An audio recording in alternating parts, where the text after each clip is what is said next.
मशरिक़ वस्ता में हालात धमाकू हैं। जी हां, आपको बता दें कि इजराइल, अमेरिका और ईरान के साथ जब से जंग शुरू हुई है उसके बाद लगातार एक बेचैनी के हालात बने हुए हैं।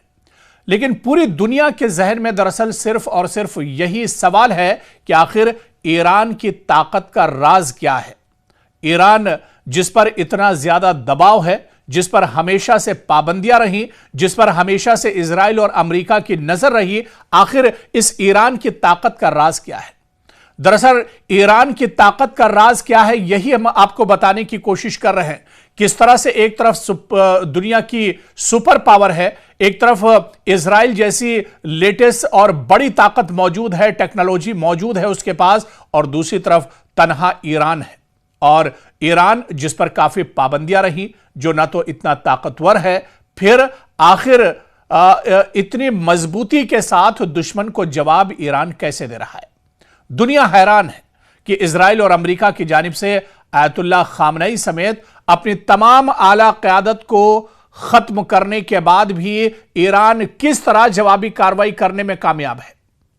दुरुस्त जवाब यह है कि ईरान ने तकरीबन 4 दहाइयां अपने आप को इन हालात के लिए तैयार करने में सर्फ किया है। आज भी अमेरिका और इजराइल ईरान पर गोला बारूद से मुसलसल बमबारी कर रहे हैं, लेकिन इतने हमलों के बाद भी ईरान नाकाबिले शिकस्त है। आज भी ईरान एक तरह से हार नहीं माना है। आज भी ईरान पीठ दिखाकर भागने पर मजबूर नहीं हुआ है, बल्कि ईरान के सुप्रीम लीडर की मिसाल इस वक्त दुनिया के सामने है कि वो एक तरह से शहीद हो गए, लेकिन जंग का मैदान छोड़कर भागे नहीं। और ऐसे में ईरान पूरी ताकत से अपने दुश्मनों पर मिसाइल दाग रहा है और इन्हें रोकना इंतहाई मुश्किल साबित हो रहा है। ईरान जानता था कि अगर उसने अपने मिसाइल अड्डों को दुश्मनों की नजरों से महफूज न रखा तो अगले ही दिन वो जंग हार जाएगा। इस मकसद के लिए ईरान ने अपने पहाड़ों और पहाड़ी सिलसिलों को बतौर हथियार इस्तेमाल किया। ईरान ने मगरबी ईरान में ज़गरूस पहाड़ी सिलसिले में मिसाइल शहर बनाए। ये पहाड़ी चट्टानों में खोदकर तामीर किए गए शहर थे, जिनके नीचे बड़ी सुरंगें बनाई गई थी, बड़ी बड़ी टनल्स बनाई गई थी, और इन सुरंगों में मुख्तलिफ मकामात पर मिसाइलों का बहुत बड़ा जखीरा तैनात था। ईरान जानता था कि सैटेलाइट के जरिए इन सुरंगों का कभी पता नहीं चल सकेगा, और मजीद ये कि ईरान ने इन्हीं पहाड़ों पर बंकर्स बनाए, और इन बंकरों में सैकड़ों मोबाइल लॉन्चर भी ईरान ने एक तरह से छुपा कर रखे हैं।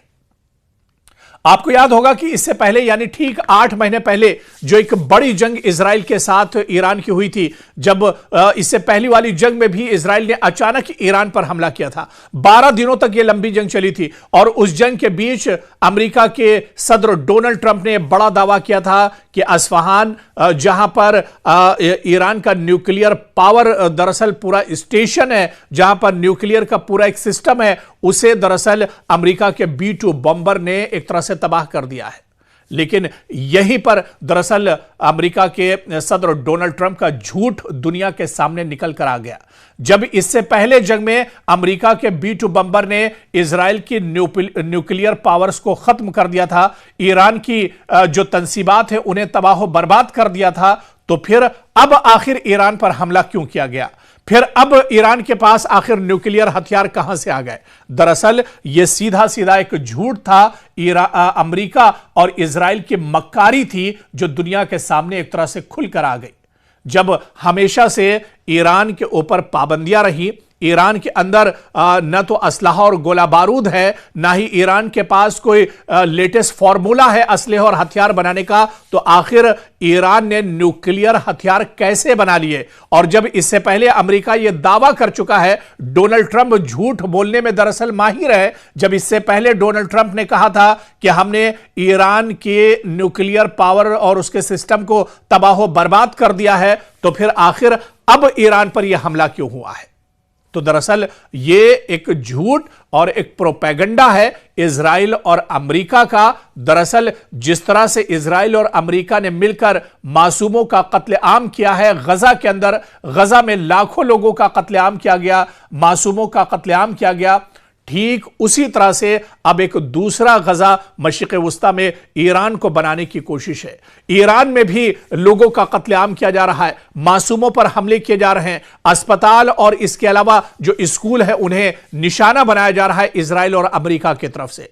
तो दरअसल ईरान की जो छुपी हुई ताकत है वो दुनिया समझ नहीं पा रही है, और इसी बात को इजराइल और अमेरिका भी नहीं भांप पा रहे हैं कि आखिर ईरान इतना मजबूत क्यों है, या इतनी पाबंदियों, इतनी कमजोरियों के बावजूद भी दुनिया के जो सुपर पावर ममालिक हैं उनके सामने ईरान आखिर क्यों डटकर इस तरह से लड़ रहा है।